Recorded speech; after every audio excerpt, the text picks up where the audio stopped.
Բարև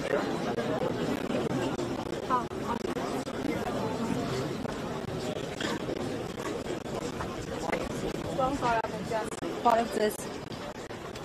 Խնդրեմ կարճ կասեք ձեր ուղերձը որն է որ այստեղ եք։ Ոչ մի մեկնաբանություն չունեմ։ Ամեն դեպքում ասում են լրատվամիջոցները, որ ձեր հայրն է արդեն թիրախավորված, քանի որ նպատակ ունի քաղաքականություն վերադառնալ։ Ոչ մի մեկնաբանություն չունեմ։ Ուղղակի հաջողություն այստեղ եք Կարապետյանների։ Դե փաստացի այստեղ է։ Առանց ասելիք։ Ներողություն։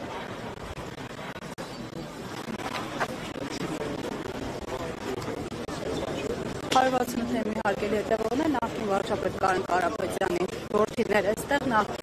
ցանկացավ լրատվամիջոցների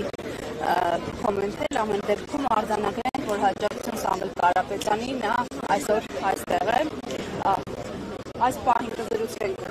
մեր ձևով շարժման ներկայացուցիչ Արթուր Դանիելյանի հետ իրավաբան Եվ նպատակը նրանց սահմանափակելու մեկն է, որպեսզի արժանի հայրենիները եւ եկեղեցու սատարող մարդիկ շուսափեն այլևս երկու պատմելու հայրենական սուրբ եկեղեցում, իսկ այդ նպատակը մինչ օրս բավարարված չի։ Բնականաբար համոզություն ունեմ, որ երբևէ չէ բավարարվի, որովհետեւ նույնիսկ ամենակոշտ ճշտները չեն կարող հավատալ հայ ժողովրդի զավակներին եւ այլ եկեղեցու պաշտպանության կարևորագույն գործից։ Այսօր էլ առավոտյան արթնացանք եւ տեսանք, որ հոգեվորականների շարժակալել հարագացությունի թեմի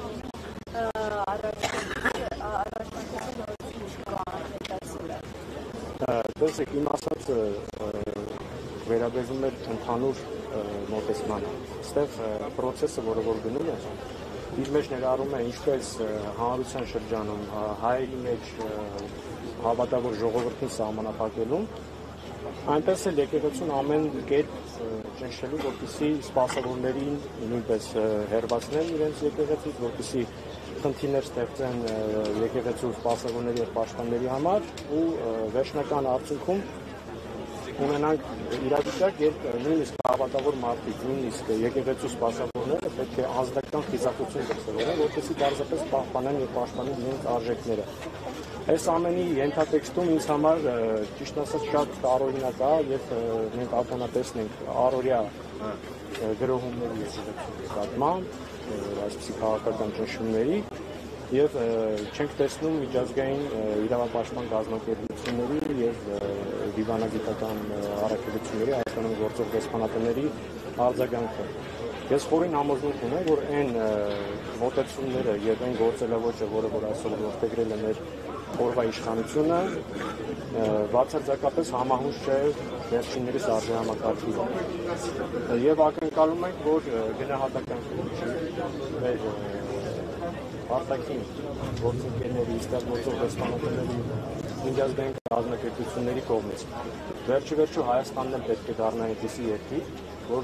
երբ որ մենք էլ ականատես լինենք որևէ այլ երկրում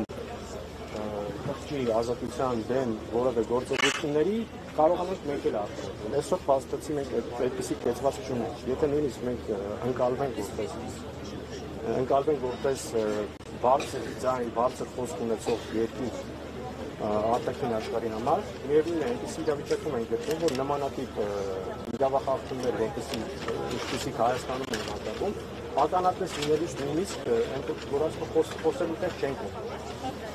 Հետևաբար ակնկալում ենք, որպեսզի միջազգային կազմակերպությունները, դեսպանները գնահատական տան այսօրվա իրողություններին։ Շնորհակալություն։ 168 թեմի հարգելի հետևողներ կզրուցենք փաստաբան Ռոման Երիցյանի հետ։ Ռոման Երիցյանը Արցախի Հանրապետությունից բռնի տեղահանվել է։ Պարոն Երիցյան, Սամվել Կարապետյանը մեծաթիվ ներդրումներ է արել նաև Արցախի Հանրապետությունում, որը այսօր փաստացի մեզ հետ չէ, որը փաստացի Ադրբեջանի կողմից խլվել է։ Հիմա անդրադառնալով Կարապետյանի դերակատարմանը արդեն այստեղ Հայաստանում նաև արցախահայերին միավորելու հարցում որպես այսպես Արցախի հանրապետության ներկայացուցիչ ինչ ասելիք ունեք։ Ոչ միայն կատարել, այլ նաև շարունակում է կատարել, ես իմ հրապարակումների